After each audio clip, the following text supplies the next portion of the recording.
About your real estate license as a real estate investor. Does it make sense? The pros and cons.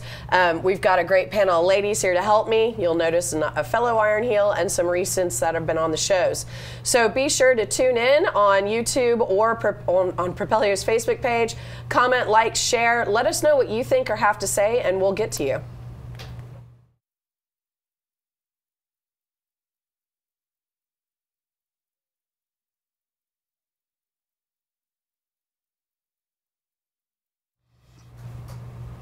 Hi everybody, welcome back. So today we're going to talk about having your license as a real estate investor. Some people feel strongly against it. Some people think it's a great tool. I thought, let's talk about it. And I obviously asked you ladies to be here with me because you all have a great amount of experience on both sides, being licensed and working with investors and investors yourself. So high level, so everyone understands who you are, let's just kick it off. Jaylee? I'm Jaylee Thompson with Texel Real Estate, and I've been doing it for about 16 years. Wow. I'm A.J. Francis. I'm the broker of Stepstone Realty. I got licensed in 2006, so not too far behind you. Yeah. But yeah. I'm not as experienced. I'm Casey Della. I'm actually an agent with Stepstone, also an investor. I switched between the two. Only been doing it about 14 months. Been licensed almost 2 years, about a year and a half. I didn't realize it was that short. Yeah. You definitely speak I'm a newbie. to more. And my name is Kelly Smith. I'm with Easy Street Capital. Little known fact, I've been licensed since 2010 because I was a commercial real estate broker in a previous life. So I've had my license a minute. I've seen a bunch of things. I've been notorious for saying things like, I don't use my license, but I keep it active. But I've recently come in, as I'm looking at deals, recognized some of the pros of having my license, like if it's an on-market deal, being able to cut myself into the buyer's commission, which would lower my cash to close, something I never thought about before. So I kind of want to hear about, from y'all's experiences, tell me the pros that have worked for you in having your license and being an investor. Well, I mean, first off, like you said, being able to cut yourself into the deal, being able to, if you're flipping houses, I mean, even if you're doing lease to own or rentals, if they're yours and you list them, well, that's somebody you don't have to pay, and you're already doing it. So, you know, that's just more money that you get to pocket. For sure. I agree. That's a big benefit. I would say the biggest benefit that I've experienced is the ability to monetize more leads. There's going to be some leads that just are not an investor-worthy strategy, but quickly you can turn those into listing agreements or short sales. And so I've just found that over the years, we bring in about 1/3 of our income through commissioned activities, and I'm not marketing myself as a realtor, so it's just a way to monetize more leads. Interesting. In my opinion. Yeah, so I'm kind of along the thoughts with Angie, which is why I house with them. But, you know, I actually had gotten my license before I had decided to really go into investing. And so for me, my first experience on the realtor side was really hard for me because I found so many agents were just dead in the water, and it freaked me out. So we kind of got more into the investing side. And I found that having the two together made us kind of a unique kind of person in whatever pool we were in. So if I'm around a lot of agents, a lot of them don't know how to do any of this stuff. So you're kind of a bigger fish in a smaller pond, and you can get leads that way, monetize their leads, houses they can't sell, things like that. Vice versa, you know, if you're the investor, you're the agent, you can also do a little bit more than most.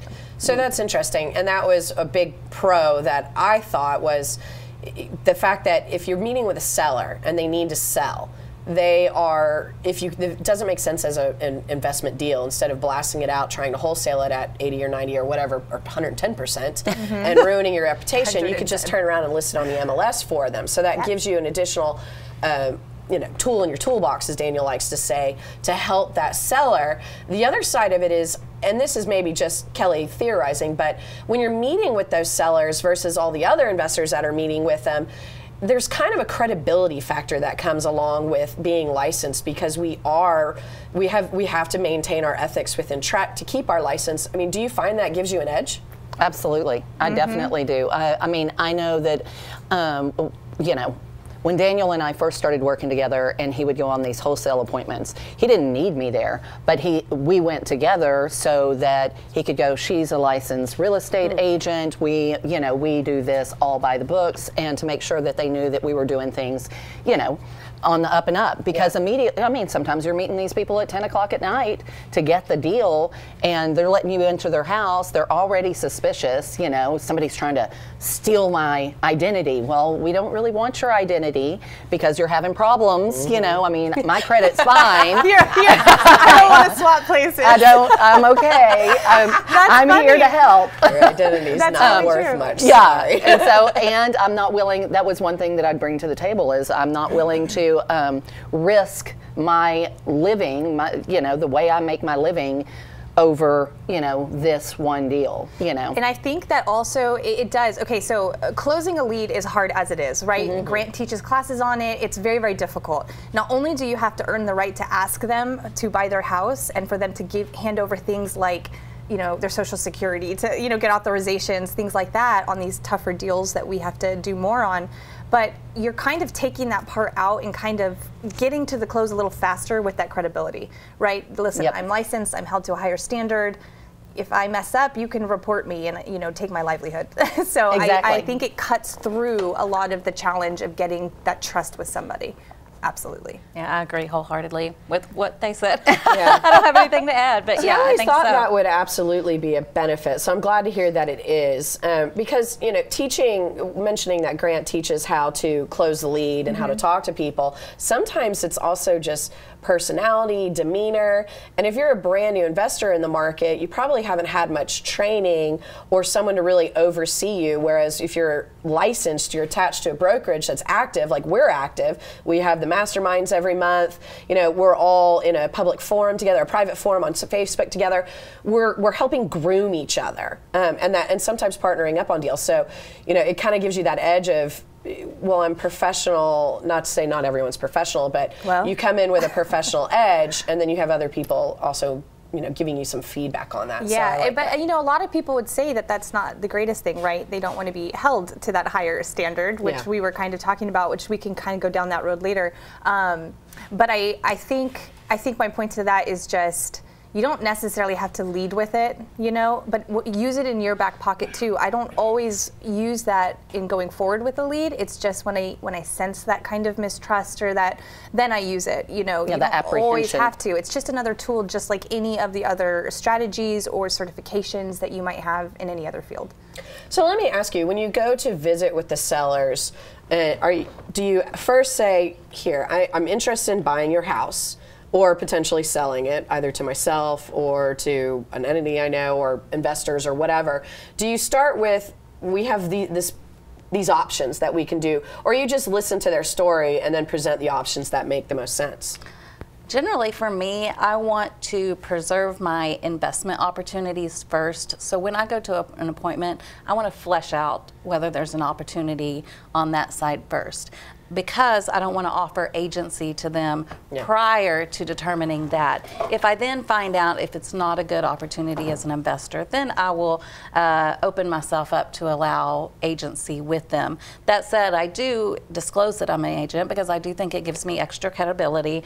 And I've had, interestingly enough, I've had people call me on my marketing and saying, you're an agent? Well, I don't want to list my house, so I don't want to talk to you. And I'm like, well, yes, I am an agent, but I don't want to list your house either. I want to buy your house. I'm an investor. So I also have my license, but I'm an investor. So I think you can put yourself in the position that you need to. But I train my agents to always flesh out your investment opportunities first before you offer agency, and then you won't get in trouble that way. And I think so. Do you always have a disclosure with you so that when you start talking from your real estate hat, the agent hat, you're like, okay, here's my disclosure that we're talking about real estate, whatever. I forget what it's called because I don't know the last time. IABS. Yeah, that was it. And you're my agent. I use my license. Angie just died. Yeah. She's like, oh God. I think all of us have kind of a car kit, right, with all your seller's disclosures and your contracts. And so I keep in there a listing agreement, an IABS, a seller or short sale package. But when you meet an off-market seller and you're not offering them agency services, you actually don't give them the IABS, because that kind of implies agency. That's a golden when there's nugget no there. agency. That's a golden nugget. That's a lot of misinformation about when you should really give it. Well, so. they drill in agents' heads. You need to show this to everybody in the grocery store line and, you know, at church, whatever. But no, it actually, there's no agency being involved, so an IABS is not really an appropriate thing to pull out. Only if there is agency involved, then that's when you would use that. Yeah.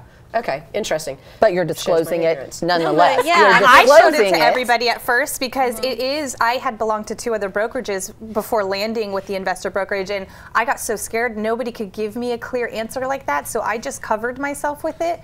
But I found that it confused them if I wasn't offering agency. They're like, what is this? And then it's just adding more information when their head is already exploding from their situation. And who knows how many people they've seen and what they've heard. So interesting.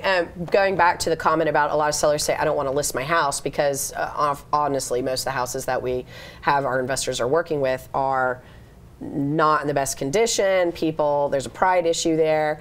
I mean, so when you decide that you cannot assist that person from an investor side and you're going to help them list on the MLS, how do you overcome that?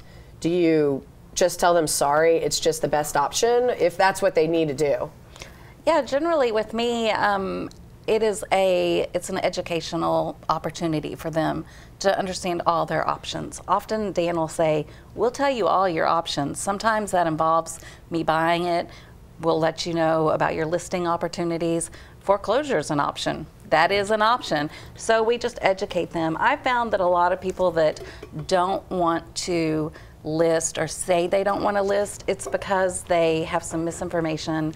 They think that they're going to sell it for a lot quicker and for a higher price to investors. I don't know why they think that, but it'll be quicker. Oh, I don't have to pay for commissions. I don't have to do this. Or, oh, my house, I'm going to have to stage it. Everything's going to be perfect. So I usually just educate the person and tell them what the investor formula is and say, our cash offer is this. But honestly, you will get more money if you put it on the open market, MLS, and even with paying commissions. So it's really just educating them. And I'm one of those realtors, as long as it's priced right, I don't need the most beautiful listings. You know, I've had some real really ugly houses, and I know that some agents, I know some agents will That's the key. Yeah, so I saw something on Facebook one time, like, I would never put my for sale sign in front of a mobile home, and I'm like, who cares? You know, if it's priced right, it's going to sell. I was just saying, money's money. So if you don't want to clean it up, that's fine, but you're going to get less money. So it's usually just kind of easing their fears about that. But you're the one sitting there telling them all their options, and you immediately are getting this trust. And before you leave, you can do the listing agreement. I found that a lot of investors are like, oh, I've got an agent that I'll just refer to him if it doesn't work. Well, as soon as that investor leaves, they're going to call mom or next door neighbor and say, who'd you list with? And before you know it, they've already listed with that person. Whereas you can get that listing agreement right there. If you don't want to be a listing agreement, well, then hand it off, or an agent, hand it off to Casey or somebody who will get a referral fee. But you've already got the listing agreement. It's done. So I think that's a much better way. And you understand the offers they're going to get because you're also an investor. So if it's a house that's not in the best condition, it's likely not a home buyer looking for it. It's probably some investor that's looking for it. And if it's a little priced higher than the flip formula, maybe it'll be a hold. So I would think that you could better manage expectations by telling them, you're going to get offers around here. Just be prepared for it. Where another agent might say, well, we're going to list it at this. And yeah, we could probably do this, 6 months later. Yeah, I was going to say, it's really not a hard sell to list. We, you know, probably on average get maybe 2 to 3 a month just by pursuing our investor leads. Some of them are short sales, and I will process those at a certain point. But like she says, what we do is we go, okay, well, how much do you owe? Where are we? So if you go this route, there's this option, but you're probably not going to make as much. And you make them decide that's not a good idea rather than you telling them. And then, you know, you go to the next one and say, well, actually, you know, or, you know, here's what we can do. And that's when you kind of go into the listing. And you kind of, it's a good takeaway. Because I've had people say, well, can't you just, I said, you need to list this house. And they say, well, can't you just buy it? It's like they're actually asking me to make them an offer that's going to be better, or they're going to make less than they would on the listing. And I'm like, to be honest, I just couldn't do that to you, you know? Yeah. And it's a good takeaway. And then you get their trust no matter what method you decide to use. So hearing you say you pick up a couple a month, right there, biggest pro is you have additional sources of revenue coming in. It It doesn't have to be just the investment property. I mean, not that just the investment property isn't good enough, but it's just, yeah, additional. You spend so much money on marketing. You want to monetize as many leads as possible. Right. Exactly. This gives you the opportunity to do it. Whether that's your goal or not, if I make $6,000 commission, I can just put that right back in my marketing and hope for, you know, my next home run. For sure. Yep. So do you, when you approach some of the lead lists that investors are using, like pre-foreclosure, change of trustee, et cetera, does your conversation change a little bit? Because clearly pre-foreclosure, foreclosure are on a time scale. You know, they've got to move usually very quickly, as in like Tuesday. Or, you know, There's still time. how does that change your conversation when you've realized maybe I can't assist you as a true investor and buy this outright, or one of my investors? How does that conversation change being licensed and saying, we're on a short scale, here's a time scale, what can we do? Well, I think just one, as an investor realtor, you have knowledge of so many different avenues that you can do, and just talking to them and finding out their story. And obviously, if you're on that timeline, like it's a week away, well, your options are limited. You know, you're putting yourself in their shoes, and you're trying to sympathize, but then it's just educating them and going, these, you know, whereas before you had this many options. This is where we're at now. This is pretty much all we can do. Yeah. You know, try to stick this into a short sale. Try to stop this foreclosure. Get what we can. Or I've got a cash buyer that'll offer this much, like today. Yeah. You know. I think that's a great argument for investors who are wondering, or I'm sorry, realtors who are wondering if they should get into the investing side, because I've seen so many situations where somebody called their traditional realtor and came in and listed it a week before foreclosure because they didn't know what else to do. Exactly. And so realtors really need to be educated to know that you are really putting that seller in a bad situation. So they should learn the investing techniques, and they'll be able to help people more. Either that or know well. who to pass them off to. Yeah, so I had that situation where a good friend of mine, her neighbor had called, or not her neighbor, she called me and said, you know, my neighbor's house went up for sale. I have a feeling that it might be a foreclosure. She said, I talked to him, but there's a sign in the yard. Is it too late? And I said, well, let me look this up. So I look it up on the MLS. Sure enough, it's listed. She said it went up 2 weeks ago. The foreclosure was in the next week. And at the very bottom of the listing, it said must close by 1/31 or That we're should be done. the first thing. Well, but also what I'm thinking is, to me, that tells me that that realtor doesn't know how to stop a foreclosure to give them enough time to process a sale, because they had it top of the market. Yeah. It wasn't a horrible property. It actually looked really nice, but that realtor did not do service to that client because they weren't really equipped to deal with their situation. And so for them, it's like, well, if I can sell it, I can sell it. If I can't, I can't. And so just like an investor has to have the tools to really know foreclosures, we say this all the time. If you're brand new, foreclosures are tough. Yeah. They're the most motivated, but it is a very difficult thing to deal with. You have to be equipped to know them inside and out. Same with a realtor. And I don't think a lot of realtors are really prepared for those types of sellers. So one of my biggest criticisms about Trek, and when we constantly have the conversation of realtors and investors, are we friends or are we foes? I blame education and training and the licensing, because I remember when I took my test, I had to remember about like meets and bounds. I don't ever do that. That's a survey company. Right. You know, I would never put. I did have an investor ask me about that the other day. But I mean, really? It's They thought it just was a so joke. uncommon. So they don't teach you, and it's all strictly residential, and they're teaching you almost things that you don't use on a daily basis. And maybe it's changed. I mean, it's How many 2010. squares? No, I'm new. It hasn't changed. No, it hasn't changed. Yeah. So, you know, Same. I would love to see them teach, as I shared, I was commercial. So, you know, the commercial side of things, because there was nothing worse than on LoopNet, which was what we said was where listings went to die, because they just sit on there for years. You know, a realtor didn't know what to do with a commercial deal, didn't know how to analyze it, threw it on LoopNet. I was like, why wouldn't they just learn about how to do that, or teach us, or have that component and maybe a piece of the investor side as a realtor? Because we're supposed to be, you know, they have the realtor commercials, you know, we're the end all be all, we're going to help you, this is trust us. But then if we don't know what we're doing and we've never run into foreclosure, so I'd love to see that education piece from Trek versus, and the realtor groups versus, let's teach you meats and bones. Or at least tell you the different divisions. I think they go briefly over it, but investing's really not on there. Well, even your CEs, it's talking, and MCs, well, your recurring classes, continuing education classes. I mean, they don't. The longer you have the license, the more you're just repeating classes. How to use technology. You know, social media 3.0. Yeah, I mean, it's, you know, how to prepare for an appraisal, how to prepare for inspection. I mean, that's great, but if you've taken it once or you've been in the business and done a handful of deals, you kind of feel like you have a good gist of it. I'd rather learn the other sides of the business that clearly not all of us would be exposed to. So would you say that that's up to the broker, or would you say that's up to the licensing?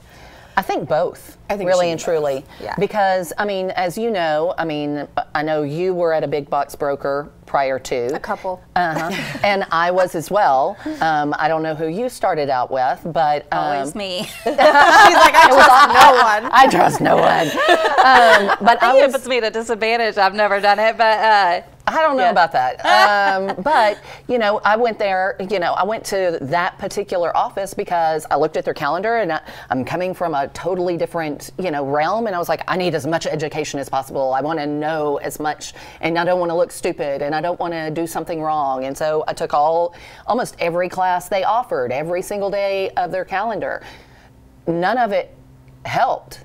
You know, I mean, none of it educated me in this realm whatsoever, is what I'm saying. So they don't really encourage, those brokerages don't really encourage their agents to educate themselves. They want you to do strictly retail. Well, why would they? There's no commissions in that. So I think both Trek and brokers prefer that and set it up that way. I think that Trek and Tar create, you know, I know a lot of my brand new agents that come over are petrified of getting sued. They're petrified of doing the wrong thing because there's just this this feeling that comes across in the education that, oh, you've got to do this right, or you're going to get sued, or, you know, on the front of the Texas Realtor magazine one time, it had this big blown up picture of a hand on a mouse, and it was like, you could get sued with one click, and it's like, just scaring the crap out of everybody. And it is true. Yeah, and then brokers, of course, like I said, they don't want you to do that because that's off market. It's not making them anything. You're there to work for them and make commissions and pay your broker fees. Just seems short-sighted because they could write into your contract and agreement with them that they do get a split of whatever you do off market because you should disclose, et cetera, et cetera. Yeah. But it would open up your business doing more business, I would think. Yeah, I personally don't charge commissions on off market stuff. You're not using your license. You're not using my E&O.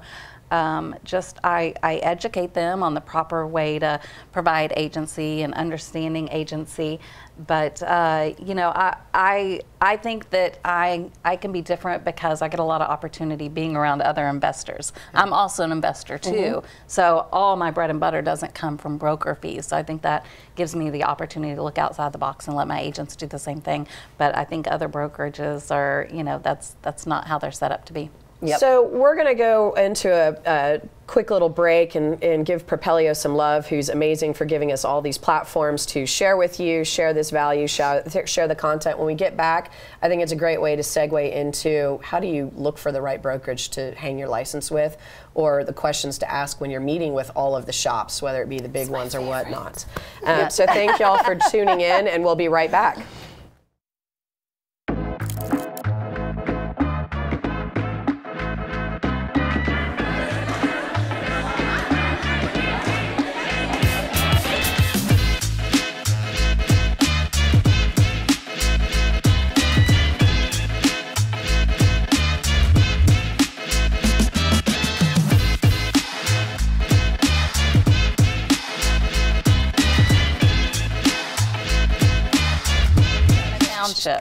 He uses that. Hi all, welcome back. This is Iron Heels, and it's Thursday at, well, whatever time it is now. When we started at 11, but I'm glad y'all could tune in. We're going to have a conversation about how to pick your brokerage, because what we're talking about today is the pros and cons of having your license. Some investors feel very strongly that you shouldn't have it. Others have found ways to expand their toolbox with monetizing on these leads and not losing them. So I want to talk about, how do you pick a brokerage? I mean, there's so many houses out there to hang your license. As a new agent and you're trying to become a realtor or a licensed agent, I should say, and an investor, what kind of questions do you think they should ask? Because you guys have been through a few, and you own your own. So what should they be asking a new? Let's go with the newest one. You just recently did all I'll start because this. you guys are actually brokers, and so you probably have very different conversations with people. For myself, I can tell you the number one thing that I think people who are about to get licensed or thinking about getting licensed don't realize is you are interviewing the broker. You get excited, oh, they really want me. They all want you, trust me. You're their money-making machine. So you have to remember that you can interview them just as much as they're gonna interview you and see if they fit their kind of company culture. And with that, if you go on social media and say, tell me your best broker, guess what? It's like moths to a flame. You're going to have thousands of agents come and say, best brokerage is mine, mine, mine. Why? Because they get downlines and they're recruiting.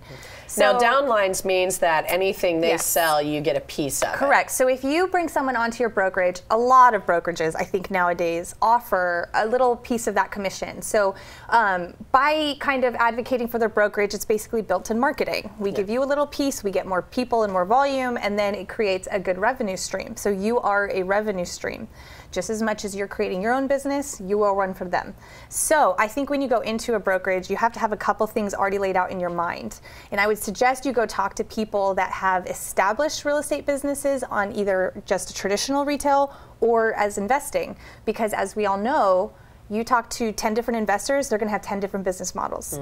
They're gonna have different tools that they use, different things that they like, and you are no different. You have to ask yourself, do I wanna go after only buyers? Do I wanna go after only listings? Do I wanna invest? Do I not wanna invest? You have to know your own business model, and that is gonna translate into what you're asking your broker. Right. I made that mistake with my first 2 to 3 brokerages in that I didn't do that. I didn't know what I wanted or needed, and so I trusted what they said I needed. Yeah. And I was very disappointed with all of it because none of it was really teaching me what like for example, I didn't realize that real estate is 90% marketing. Yeah.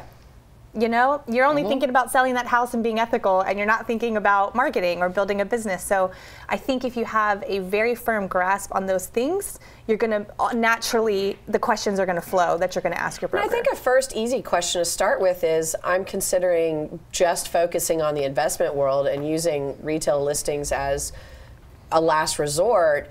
Asking the broker, are you okay with that? How do you feel about that? Do people do that? Can I talk to the agents who have a similar business? Because I would like to bounce some ideas and kind of interview them as well. And if they're open to that, I would think that's a great place to start. Yeah, I think one of the first questions I asked was, do you allow us to do investment deals?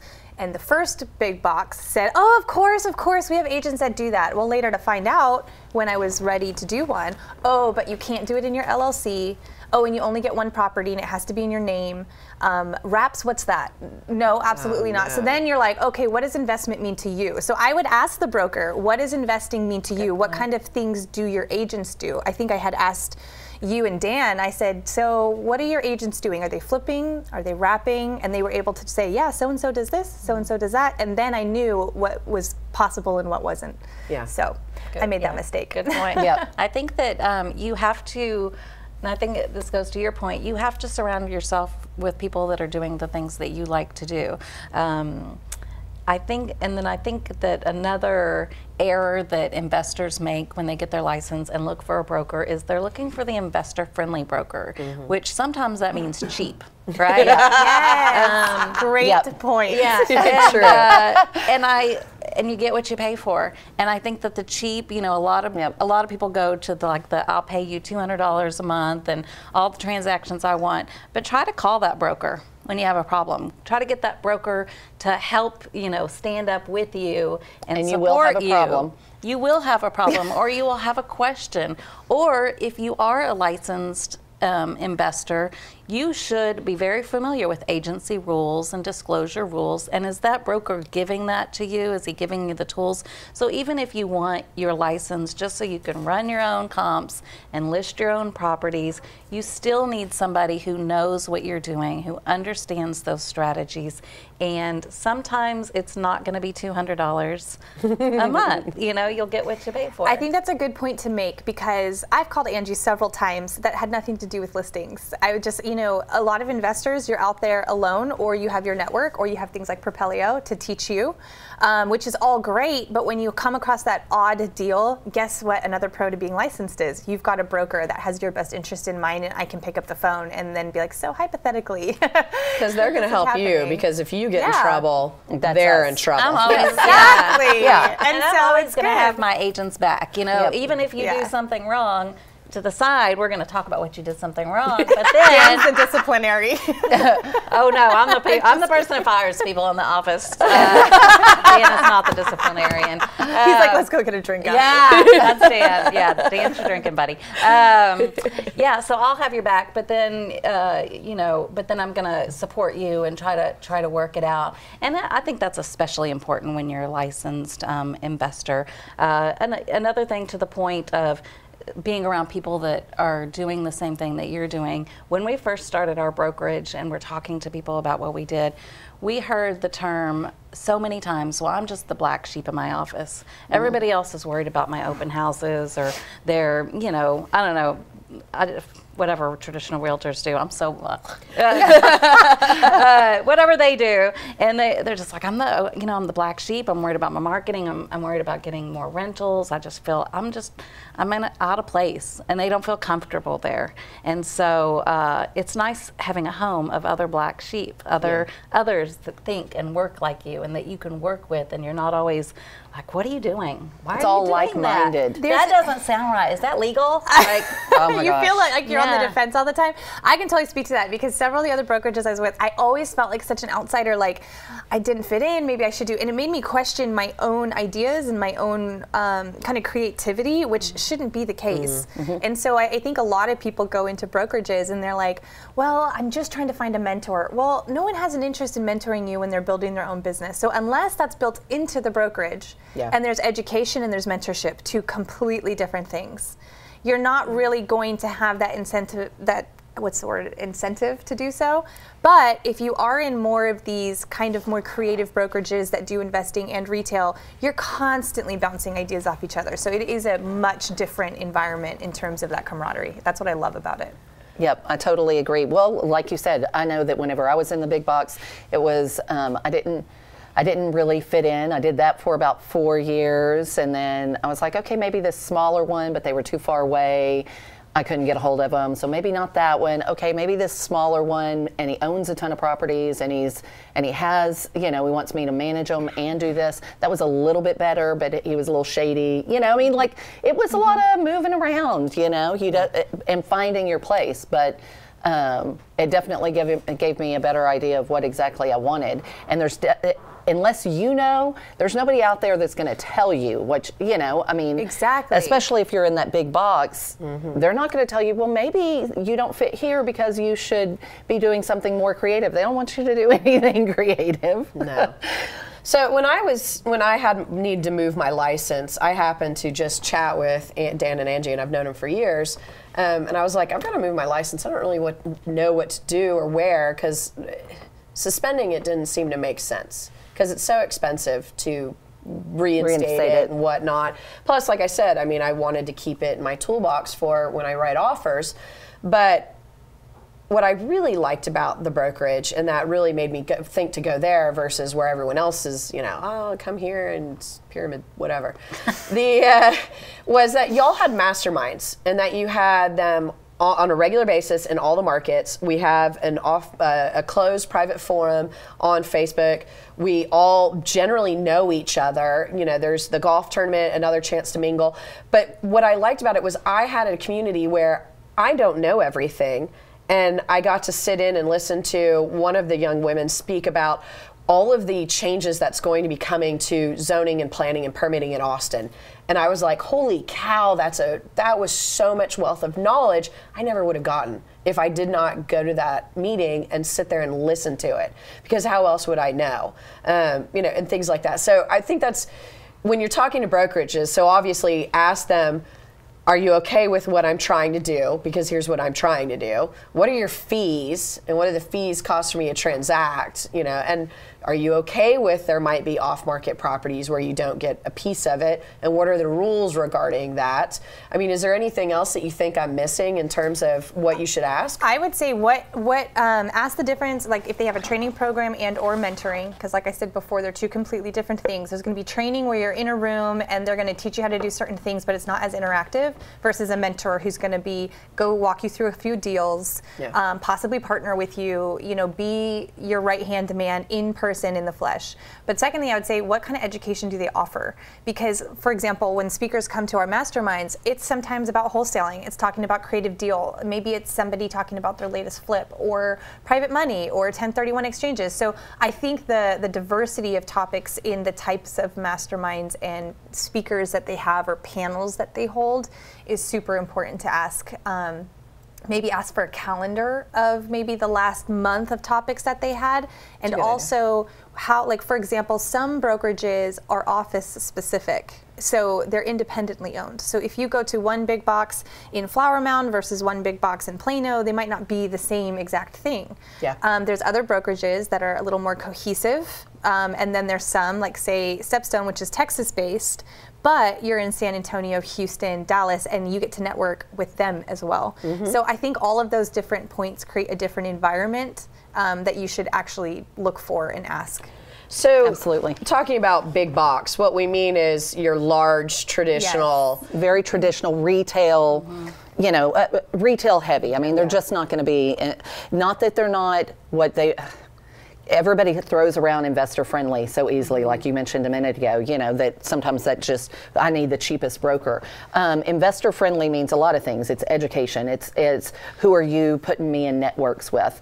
And what are you okay, what kind of deals are you okay with me doing? And like you saw whenever you were at the big box broker that we were speaking about, that they didn't know what a rep was, didn't care, don't want to do it. It's illegal. You know, I mean, whatever. The illegal stamp. Yeah, not doing it. Yeah, they want to bake cookies, and they don't want you. Yeah, exactly. I think it goes back to your point about the education. I find that a lot of traditional realtors, when you say, oh, you do investments, well, yeah, I can help an investor. I can show them all the on-market duplexes around. You know, that's an investment. And you're like, no. And that's about as deep as it goes with a lot of people, as a lot of traditional realtors, as far as what they understand about investing. I do think it's a positive note. We've put through a few CE classes that are investor topics, like wholesaling 101, you know, investor 101. We've got a few different ones, and at first I was like, how's Trek are they gonna be okay with this? They're fine. It's great information.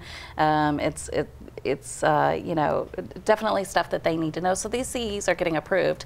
So hopefully we'll see more opportunities for realtors to learn. Yeah, that's awesome. Because I think that a retail investor or a retail agent, once they realize that there's a whole world out there that they could be tapping into to make money, that would help them greatly. Or they have that ugly listing that they don't really want to take. Well, it's an ugly listing. We love ugly houses. I love that. How do you, how do you monetize that for investors, but not lose your integrity on the MLS? Well, and the other thing is that where they're not getting their investment education from HGTV. Because, oh my gosh, it's hard enough dealing with clients that have that perception of this is the way an investment property goes. But I've walked through and been showing investors properties before, and I hear another agent talking about, well, you could come in here and you could blow out this wall and you could do this and you could do that. And I'm going, over There are rehab. no margin. There is not a margin in here for blowing out walls. Like it's already like this is the top. A beautiful house, but you're not going to make any money on that beautiful I house. just sat there going, I wanted to stop the people that were leaving with her just to go, don't do it, and you need to like be seeing these properties with somebody else, but you can't do that. And think about it this way too: if you are licensed and or say you're an investor and you're showing somebody a house. I had a house once that we got under contract, and the problem is that the son that was staying in the house needed a new house. So guess what? We found them a house. That was my next pro. I was going to say Yeah. is helping the sellers find their next residence, whether they're buying or renting. I mean, do you all actually do that? Tell the seller, I'll help you find what you're looking for? 100% of the time. And it's not my favorite thing to do. It's very time consuming. I'll either outsource it to somebody that I know, but if I need to do it, I'll do it. So not only did we get a buy side commission on that house, it increased our timeline to get them out of the house we wanted. But at the same time, I can go through a house, and if they want to make changes, I can literally give them a price estimate of what that would cost and whether the margins are good. And guess what? Credibility, just like that. They're going to trust your opinion. You're not going to have to take them to 50 houses because you have that knowledge base of even numbers of renovating and not knocking down walls and doing crazy things. The more you know, the more trust you build with someone, period. So I do not see a con on that side of things. And you also you've just gained control of the entire transaction before the transaction has started. Start to finish. Because you can speed up the process to find a home or place for them to move. Now you've got the house, they're out, you can start the rehab. I mean, that's incredible. I love that. So there's more pros. So I want to kind of slide into, unless you guys think there's a pro that we're missing, I was going to slide into the cons. I've got one. One thing that I always tell investors when they wonder if they should get their real estate license is that whoever your realtor is, you are not the most important thing in their life. Whereas your deal is the most important thing in your life. They might be at a birthday party when you need those comps. Oh, I've had this happen. Or they don't understand market value versus ARV. So are those comps really the ones that you want to look at? Yeah. When I buy a house to flip, I'm going to look at all the other ones in the neighborhood with my handy super key. I'm going to go in and see, are they doing granite That's a great countertops? point. Are they doing quartz? What is this neighborhood and what are the comps looking like?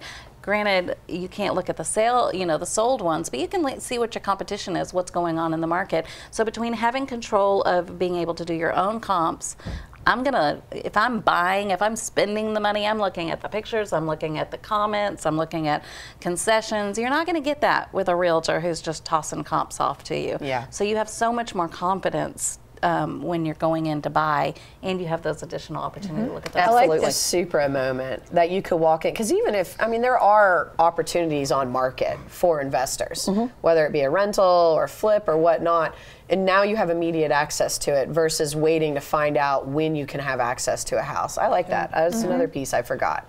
So again, control. You just took control of everything.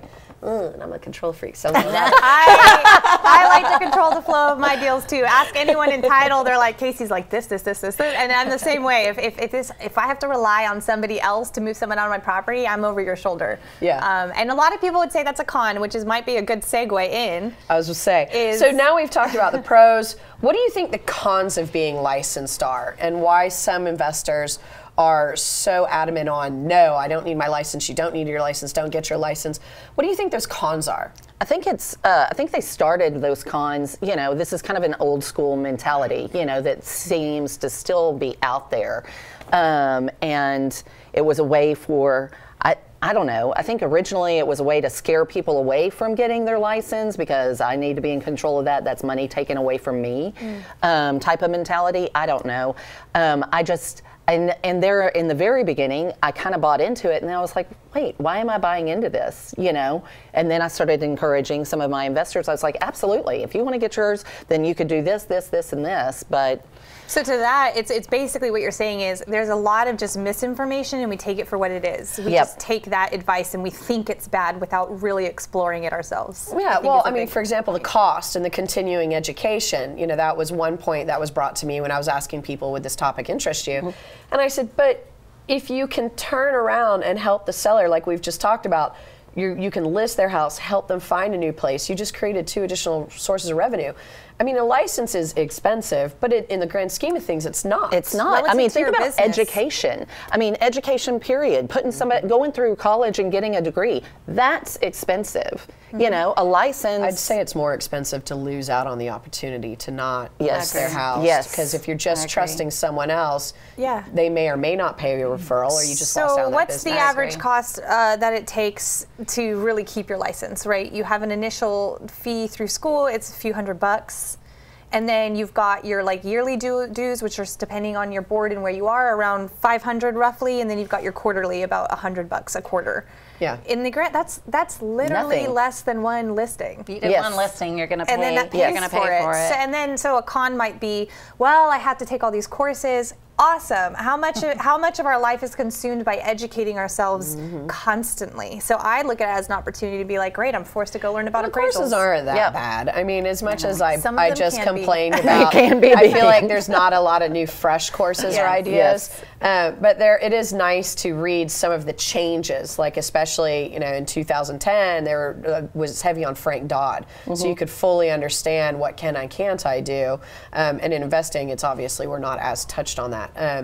So the other con people say is, well, now you have a license. It's the integrity standpoint, but I don't know why that would bother anybody. Maybe the comments tell us why being held to a higher standard is a bad thing. Yeah. Well, I mean, so I think I mentioned this right before the show, is that there is a website, a national platform, website investment company out there that they still have it. I think the article's from 2017, but that was one of their cons, because it was like a full long page on their website about the cons of don't even bother.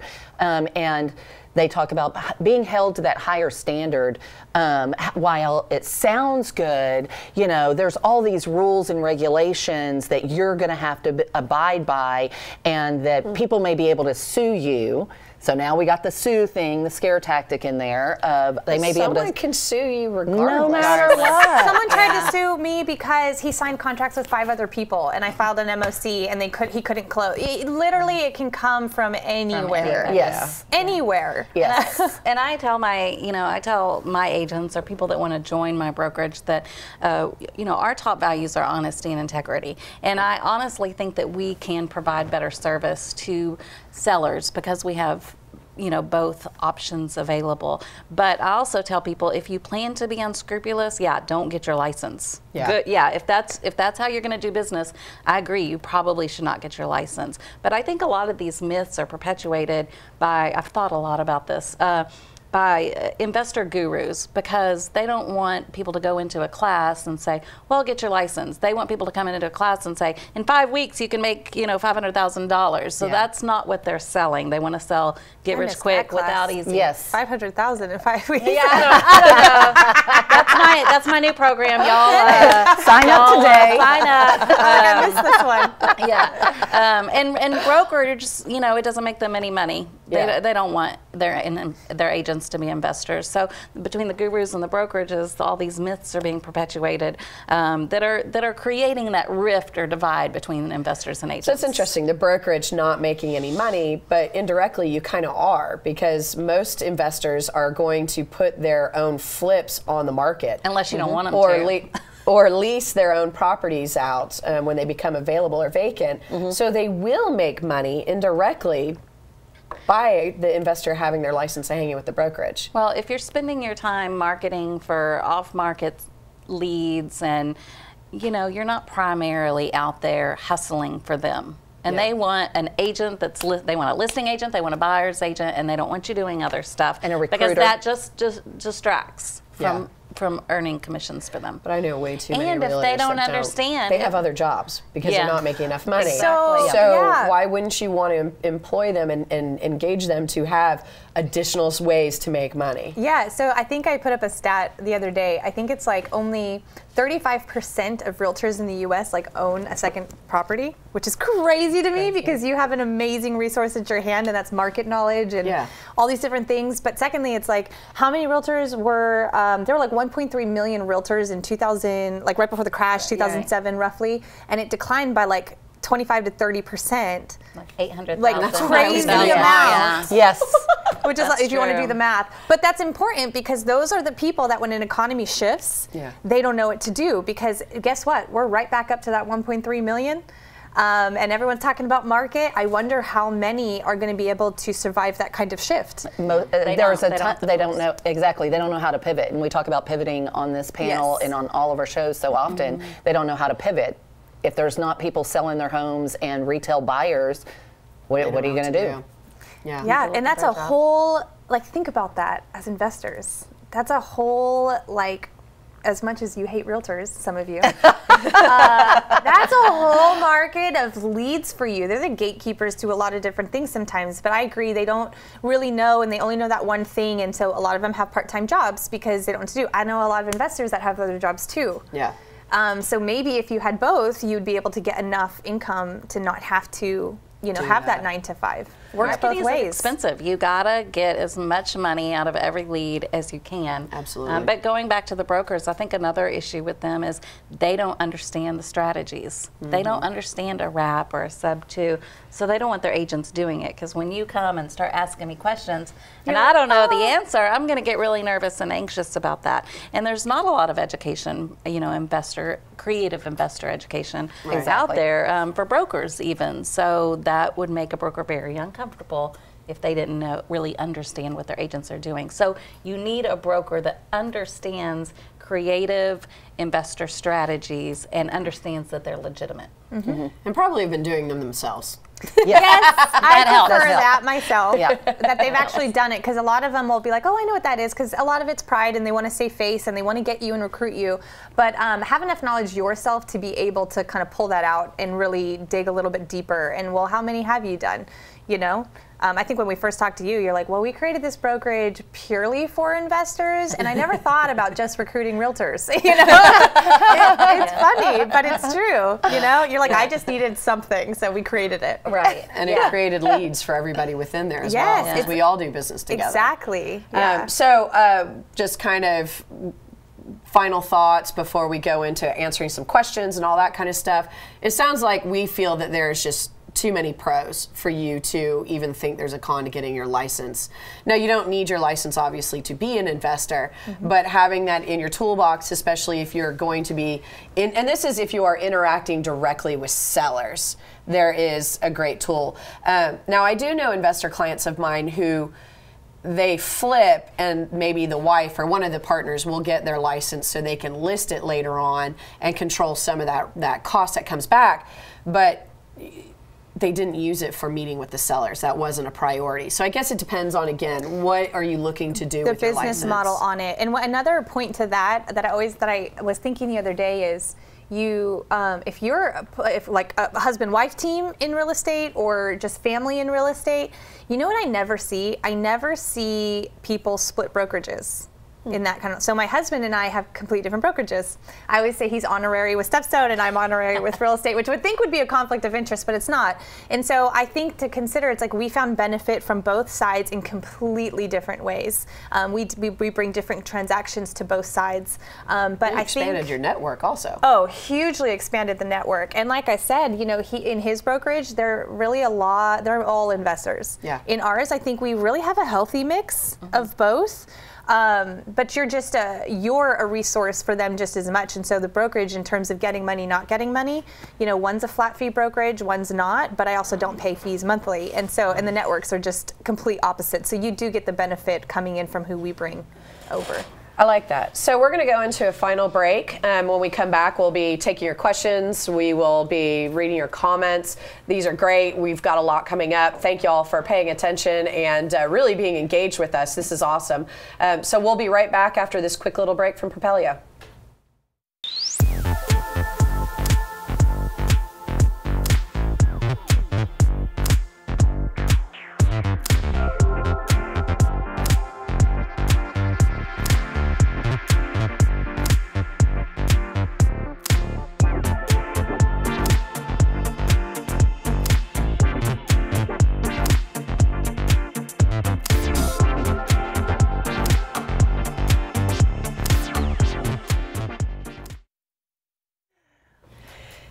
Hey everybody, welcome back. Thank you for tuning in. Thanks for all your questions. We're going to lead into them now. So we've been talking about the pros and cons of having your license as a real estate investor. We came up with a significant amount of pros, and basically all of it is monetizing your leads and not losing those opportunities as easily. So we're going to go into some questions. We're going to take turns answering them. So here we go. We've got I memorized it. Wait, no, here we go. So, and to talk a little bit about if you've just tuned in. So real quick, what was funny is we were talking about this in the studio the other day, and I forgot who I was talking to because my stance has always been, no, don't get a license. Yeah. It might have been Casey, it might have been Jay Lee, but the response was why? Because you have to have ethics. And I was like, yeah. damn. Yeah. Burn. That was Friday. That was Friday with our warm Chardonnay. Was that you or Casey? I think it's later in the day. Who said that, Casey? I think I said it to you. Yeah, right, Casey. But I was like, that's a good point. Thanks for that support. I love it. So we have Joel Lee. Trek education requirements do not teach much of anything about the investor side, which is dumb because even if you are just being a conventional realtor, sometimes your buyer will be an investor. That's a good point. It's true because every so often on the investor forums, you do see a post from a new investor or an investor saying, I need a realtor to run comps. Who would like to run comps for me? Or conversely, new agents or savvy agents who say, you know, I'm more than happy to work with investors and do what you need. So it's true. That's very true. It seems a shame that they don't provide you all of the scope. Because again, like I said, I came from commercial and nothing killed me more than seeing a commercial deal posted on the MLS or on LoopNet and they clearly did not understand what they were marketing. Yes. Well, and they teach, like, we call them CEs, that's continuing education. So they teach the CEs on commercial properties, but I've taken just about every commercial investment, CE out there. And are you kidding me? I mean, it's just a way to get your credit so that you got your continuing education out of the way. It's not really, there's not a lot of takeaway from it that's usable. Yeah, and it's the simple things too. I'm dealing with a buyer on a foreclosure listing side, and it has been a nightmare because he just doesn't understand the situation well enough to where I had to say, listen, I don't know if you've ever worked with these types of sellers, but here's what we're dealing with. And the minute I explained to him, this is what we've done, what we've had to do, he goes, I didn't even know you did that. Like, I stopped the foreclosure so you could close. He was like, okay, and then he became more cooperative. Yeah. So there's situations that some of us deal with that, on the buy or vice versa, that you have no idea how to handle that transaction. So you're right, you have to be able to work with them on the other side. Yeah, I think a lot of typical realtors, they think investor, but they don't understand creative real estate or creative investing. That's a totally different idea for them. Call us creative realtors too. Realtors, yes. I mean, there's a large brokerage out of Austin, and he started the if I can't sell your house, I'll buy it. Yes. And there's one in Plano. And I see them everywhere, his signs everywhere, and then suddenly it's for rent if it didn't sell, and I'll see the construction. I mean, it's brilliant. It is. But that's the marketing on that and the cash that you would need to have or tap. Well, I think the agreements on those are pretty much an investor price. Like if it doesn't sell, I'm buying it for this amount. I would hope so. Which I'd be fine with too. Yeah. I mean, I'm not gonna lie, I might have used but this I think you put yourself in a difficult position if you then go try to buy a house that you have already represented, acted as an agent for. That gets you in a little tricky. It's possible, but you should definitely be much more careful. And consult your broker that knows how to transition that kind of a deal. Yes, yes, exactly. Russ Keith, I couldn't agree more. You're interviewing brokers. Look at the broker's business model, see if it fits into your plans. Exactly. I couldn't agree more. Yep. Thanks, Russ. Doug Watts, who reached out to me this morning, very excited, trying to find out where our link was. Looks like I'll be joining Stepstone Realty. I love it. Ryan Harper, what no love? She's outnumbered, I am outnumbered. I'm an odd man out here. Do you take on agents to work under you? I do. Whenever I first started, it was just me, and I was a little scared of that. I was like, oh, I'm just trying to get, because I worked so closely with Propelio, it was growing that business, and so that business became part of my business model, and I was like, I don't have time to put together the back office, and what am I going to do over here? So it probably took me about a year and a half, 2 years to kind of get my head around what I wanted to do there. And so I started actively over the last year. I've been really pursuing agents in the Texas area. And I would say on that note too, like if there's several good brokerages. It's not just Stepstone or Texel. There's several others, and so that's it on this panel. Trust because listen, like you get 2 brokers, they're like, no, that's it. That's it.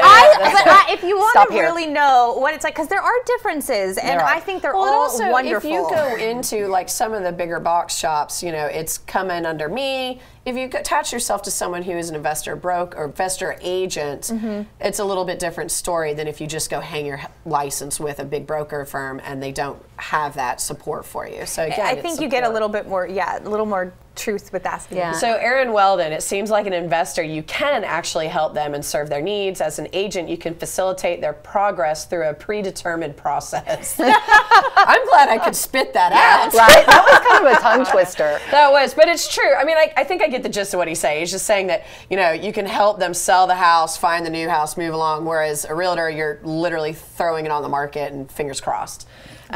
Stacy, my brokerage is heavy training. I'm throwing so much money at paying for training within its structure that I can't get to the doing if I'm in training all day. I've seen that. It's analysis paralysis, that's what that's called. It's great if I choose to step into it all, but absolutely no investment education. I love the brand, but I've been on the fence of if I should stay or should I go. Current listings stay with broker. I've invested a ton of cash in those listings. How to transition best? Any suggestions? That's great. That's a hard That's one. a really good question. That is an excellent. This is what I do with agents in this position that want to come join us, because it's almost never a good time to change brokerage, especially if you've got like active business going on, and those do belong to the brokerage. But if somebody wants to join me, what I will do is write a referral to the other broker for the amount of whatever their broker fee would have been. And I'll take that out of my side so that person can come over and start listing under me. But that's what I do for people who are wanting to change, but they don't want to lose those. Most brokers are agreeable with that. Every once in a while, I'll get kind of a booger who's like, no, but but most people will agree that they just want that original broker fee. So we'll take care of that. Yes. Well, and the other thing is I've definitely been at a brokerage where it was the whole analysis paralysis. You're in there, and a lot of these classes that you're paying for under your own broker are marketing. You know, like 4 days of this marketing class, and we're going to do this and we're going to do that, and then you just paid $600 into this program, and you're not out there like actually doing business. I think more and more, you know, yes, marketing is 80–90% of what our job is. It's very important, but you've got to analyze what do you want to do? Do you want to invest? Do you want to get with somebody like that? And then the brand. As much as I love brands, I don't believe in that. I don't put like a lot of heavy do you mean trust of a brokerage in or of your business? Okay. No, of a broker. Like, I don't want to leave this, because I actually have some long-term, you know, realtor friends of mine who, I've been a broker for how long? And I'm like, why would you keep paying that? Why are you doing that? You know, like, it doesn't make any sense to me. Well, some people want that brand recognition. And so what you're saying is it's not always that important when you're actually in the trenches of working. Yeah, when you're dealing with your clients, because really and truly, it didn't take much for me to leave the big box and go someplace else and retain all my clients. I just educated them that I'm still going to be the same person doing the same job for you at this other brokerage. It's just the best choice for me. It had nothing to do, because all those commercials you see, you know, whether it's halftime show or something like that, where you see one of the commercials for one of the bigger brands, that doesn't directly mean money in my pocket. That doesn't mean that somebody across the street is going to choose that and go, oh yeah, Jay Lee works for them, I should use her. No. You are your brand. You're marketing yourself. They just spend a lot of marketing as a corporate. Where'd that money come from? Exactly. It came from their agents. Right. So I'm like, they're expensive. And they're recruiting agents is what they're doing. If you market so much your brokerage, then you can never step out of that box and be yourself. So I really believe the agents should be marketing themselves. And absolutely. And, you know, like when I got my license, I immediately started my LLC. So I was always marketing Stepstone Realty immediately, and I think agents need to have that option, that opportunity to do that. The teams that are within the large brokerage shops, like the Goods, I mean, Nick and Austin have their own, the Good team. They're a significant power force, but you almost forget where they hang their license and the group they're with, because they've built their brand and marketed themselves and their team. So, I mean, it's never going to be a good time to change your license. The money you put into that, those deals, those listings you have, I mean, you have to question yourself, is this brokerage standing in your way of actually doing more deals or not? So when you have a license, how do you make sure that you're never accused of doing both in a transaction? You want it to be an investor only, Erin Weldon. That's a good, do you want to take No, go ahead. Okay. You know, I spend a lot of time talking to my agents about how to do that, and really you need to understand agency and agency rules. You need to know when to disclose. Like I said earlier, you always want to be an investor first and only offer your agency services if you find out that there's not an investor opportunity. Just make that disclosure on page 1, section 4. Makes it super easy. It's built into the contract. It really is. You can't screw or that even up. I would think if you're just sitting down with the seller saying, you know, thanks for meeting with me. I'm interested in buying your house. I want to explore all options with you. I am licensed, but I'm here to look at the opportunity to purchase for myself. I'm an investor. I want to buy And that's, this. I would think just being transparent again. And market yourself as an investor. Yeah. Don't send out, let me list your house, and then go over there and want to buy it. Market that you want to buy houses. That's bait and switch. This was a debate that I had seen somebody say online, and they were a broker, and I won't mention their name, but when she taught us this in our class, she says, now go out and dispel the myths and let everyone know, because if you have a marketing piece that is as an investor piece, you don't need to disclose on it. If you have a piece that is, I want to list your house, you have to disclose. And so depending on what they're responding to, you know which hat to wear. Again, I always say, listen, I'm licensed, but I'm here in this capacity. Let's talk about that first, and then say, well, I did mention I was licensed earlier. It looks like none of these options are going to work. Let's talk about that, and then you disclose. So transparency again. Yes, just be transparent. So Chris Sweeney, I'm looking for an investor-focused brokerage to work under that's not shady. I'm in Austin. Recommendations. Hello. I look elsewhere now. Based in Austin. Angie and myself are based out of Austin, and we're located all over Stepstone. Send us a message or something. Royce Gilroy, is there a certain amount that you have to put down for earnest money deposit as a licensed agent? I put down $10 as my EMD for off-market deals and don't want to lose that ability.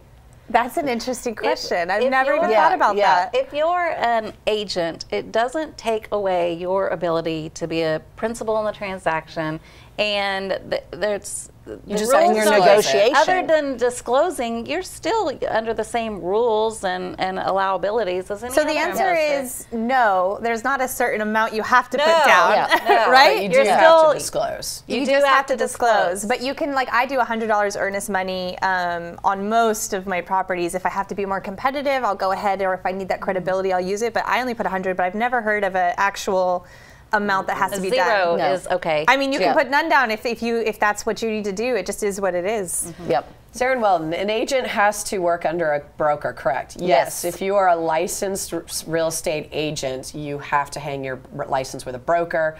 Can a broker be a one-person house? Yes. Yes. Jay Lee. Not anymore. Not anymore. Not Not anymore.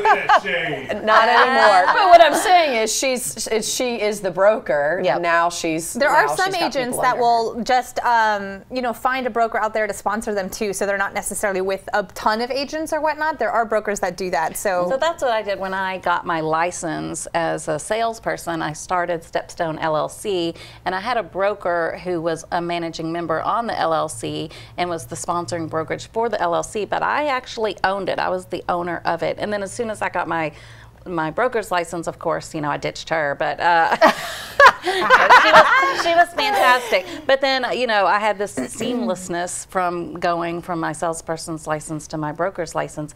The disadvantage to doing that is the cost. I had to pay for all the, licensing for my personal salesperson as well as my brokerage with both the boards and treks. So it was a little bit more expensive. But if you really just want to go out there and build your brand, that's one way you can do it. And there are some investors that build their own brokerages. For whatever reason, they want both sides of of the transaction. I know a few people that are doing that. So that is just a different business model, whether you want to go that route or not. Now, getting your broker's license, it's changed in many years. It used to be you'd been in business for so long, and now it's a point system, basically. How many transactions have you closed and whatnot? Do you find that's easier or more difficult to become a broker? Well, they're trying to make it more difficult. I mean, because they don't just, you're managing people, you're overseeing agents who, maybe just got their license yesterday, so you want to make sure that whoever's in charge knows what they're doing, and they didn't just go and get the education. As we were talking earlier, the education doesn't always have the takeaway that you need and the on-hand experience, so they want to make sure that you have the transactions under your belt and I'm you've done. I'm a fan of that. I'm okay. I am too. For it, because I think that the biggest learning curve is just going and getting the experience, different transactions. Absolutely. So I'm all for that. Yeah, and I think previously that wasn't before they changed the expected. rules. Yeah, because it was like 2 years and some education and a test. Now I think it's like 5 and 3 have to be active, or yes, something and then Whatever your point the number system. of points. Yeah. Points. Yeah. So, and that alone could be another topic of, once you have your license, does it make sense to become a broker at some point? Because there is cost and liability and whatnot.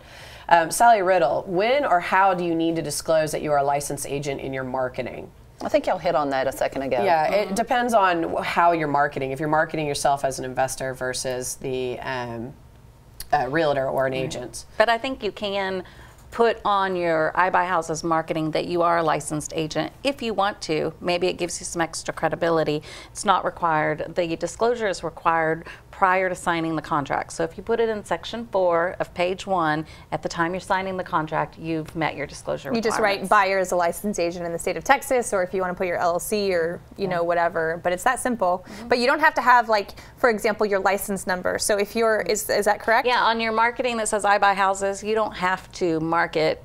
You don't have to put on there that you're an agent. I mean, if you're also a dentist, you don't have to put on there that you're a dentist, right? You're not performing any services that work with that in that capacity. Yes, yeah, exactly. So Stacy says, I've been focused on licensing and investments in Florida, Texas, and Minnesota. That's impressive. Yeah, seriously. How do you handle the multi-state agents as brokers yourself? Thoughts on that scenario? Well, currently I am just Texas and Colorado. I mean, the goal is to get kind of nationwide brokerage, but I mean, obviously, if you're in several states, then you would be just under one brokerage. I mean, you can list under one broker. Well, that's only with certain models. If it's a franchise, like a lot of the big boxes are franchise, then you would have to hang your license, depending on what state, hang your license in the different offices. With a broker there, yeah. So if you were licensed in Texas, you could, go under me or Shirley, but then if you're elsewhere, you'd have to find. So I've got an agent that's also licensed in Pennsylvania, so he has to get a broker there in Pennsylvania. So they are state specific, your broker's licenses. And not all of them are easy to get your license. No, and and Texas some of them don't isn't play very well with reciprocal. Yeah, so Texas reciprocates with no one. Yeah, Is that right? Yeah, Texas and I didn't know California reciprocate with no one. There's actually several states that don't two big reciprocate. states I've lived in. Yeah. sometimes it's easier to get your license in Texas and then go pursue it in other states that will give you some credit for. Yeah. Okay. Interesting. So I love this. Well, thank you, ladies, for joining me. We'll start wrapping this up. Final thoughts. I mean, is there anything that you want to leave with people about why you think? I mean, we all basically came to agreement that it's a pro to have your license. Absolutely. Especially if you're going to be meeting with sellers directly. Any kind of last thought you want to leave with anyone? I mean, about the only time that I've actually told someone, don't even bother, is because they already have an established, their business model, it just didn't make sense. You already have a ton of properties, you manage them, you do, lease to owns, whatever. You're not really acquiring a ton on a regular basis. Why? Mm-hmm. And I really just have one client that pertains to. She inherited a lot. She buys something, a couple of properties she's your a year. Client, so she is. Yeah, don't get your license, right? No, I mean, she could, but I'm just like, I mean, you're busy and you've got all of these. I mean, you just don't buy a lot of properties. If you were really, turning if you're and burning, a passive investor, it just doesn't make sense. But if you're trying to be an active investor, absolutely. it makes sense. I think so. For sure. I think can, so. yeah. I think my final thought would be getting your license is a tool, not a job. If you find the right brokerage, it's a tool, not a job. Ooh, I like that. Nugget. There's a meteorite. I got my nugget ring on I know, today. she's got her gold nugget ring. Well, I really like that because everyone, you know, with Open Door coming out in all these different places, it is turning that license into kind of a minimum wage job. So I love that. It is a tool. Look at it as a tool. And if you have questions about a brokerage, honestly, just go have personal conversations with people. Don't just throw it out there, because trust me, they're all going to recruit you. So if you ever want to like find agents in all the different places that you're interviewing, ask them all the questions. And what I would ask you, if you ask me about different brokerages, I'm going to ask you questions first, and then you'll know how to ask. So anyway, don't take anyone's word for what it is. I would say just ask several people, because there's a lot of myths out there. A ton Absolutely, of them. For sure. I mean, my final thought is I'm more of a passive investor, but I have my license because I had it. The fact that I can write myself in on a buyer's commission, buyer side commission, when I'm looking at properties, that to me was kind of a, oh, hey. Maybe explain that a little bit more. So when I'm writing an offer to buy a property that's on the market that I want to keep as a rental or flip because it is discounted and makes sense, the numbers make sense. If it's a $200,000 property, that's what, $6,000 I could be pocketing. So that's $6,000 less I might need to come up with cash to close for my financing, or just $6,000 in my pocket. And then conversely, like I said, when I have my rental vacant, I can go and lease it myself without hiring a listing agent and losing a month's commission or a month's rent. So for me, it made sense, but having it already probably was the reason it made sense to me. Okay. So again, it boils down to what you're doing with your business and what your goals are. But like I said, I have clients who the husband usually has a full-time job or is the investor, and the wife ended up getting their license so that they can list the property when they're done with it and keep that profit in their pockets. So it's just another means for you to have control of the deal. So final plugs, tell everyone how to get a hold of you, anything special going on? Oh, am I starting? Sure. Well, maybe we've gone this way the whole time, and all of a sudden. So first of all, if you do have questions about brokerages, I mean, you're more than welcome to reach out to me or anybody else. You can message me on Facebook, Casey Della, Dehle, or Casey@roundgroveproperties.com. But also, I love closing deals. It's my background. It's my favorite thing to do. So if you're a realtor or an investor, and you maybe want somebody to help analyze a deal, get more creative with the deal, we can usually restructure it in a way that you can get more than an assignment. And if you're working with us as a partner, we can fund it and close in as little as 5 days. So reach out. Love it. Yeah, if you want to hear more about information about Stepstone, go to stepstonetexas.com. We have classes that we do in Dallas, Austin, San Antonio, Houston once a month. And you can go on there and RSVP or ask for an invitation to that, or one of our masterminds. Just message me, or you can also find my husband Dan Francis on Facebook. Message Dan. Yeah, that'll do it. And I'm Jaylee Thompson with Texel Real Estate, and you can reach me on Facebook, Jaylee Thompson. It's spelled weird, Jerleigh, Leigh Thompson. On there as my personal page, my broker page, or Texel Real Estate. Message me, drop me a note or something like that. And then I am specifically looking for contacts in Colorado. So if you're in Colorado, in the Denver area, I'm going to be up there towards the end of March. Message me, let me know if you're a realtor or you're a broker associate and you're kind of looking for a place to hang your hat, because Propelio wants to be in Denver. I've got somebody. I love it. You. We're all growing. My name is Kelly Smith with Easy Street Capital. I'm pretty easy to find on social media, or you can go to our website, easystreetcap.com. We're all tagged in this Facebook post. If you're on YouTube, just click over to the Facebook post. You can easily find us. But thank you all for joining us. Thank you for Propelio for giving us this platform. If you guys don't know what Propelio is, not only is it a tool of just invaluable free content and information with all of the daily shows that are on, but it's also a software and a tool to help you with your investor toolbox. So you can find leads, whether it be the pre-foreclosures, foreclosures, change in trustees. They also help you run comps. It's as well as create landing pages for your I Buy Houses, and coming out soon, a Driving for Dollars app that is going to be really incredible. And yeah, it is. I'm excited. So, and if you did not attend the, what was it, 2 weeks ago, Propelio event, more will be coming. We're doing them quarterly. week. Be sure to be there. It's the largest in Dallas, and it's a killer event. So please, if you have more comments, questions, you want us to respond, just tag us in the comments. We'll come back to the video, and thank you all for watching, and we appreciate your being here with us. Bye. Hey everybody, I'm Ryan with Propelio. If you like what you saw, please subscribe. Turn on those notifications and stick around for more. We have tons of content like this all over our channel. So if you want to learn more about real estate investing, stick around, watch Propelio TV, and we'll see you later.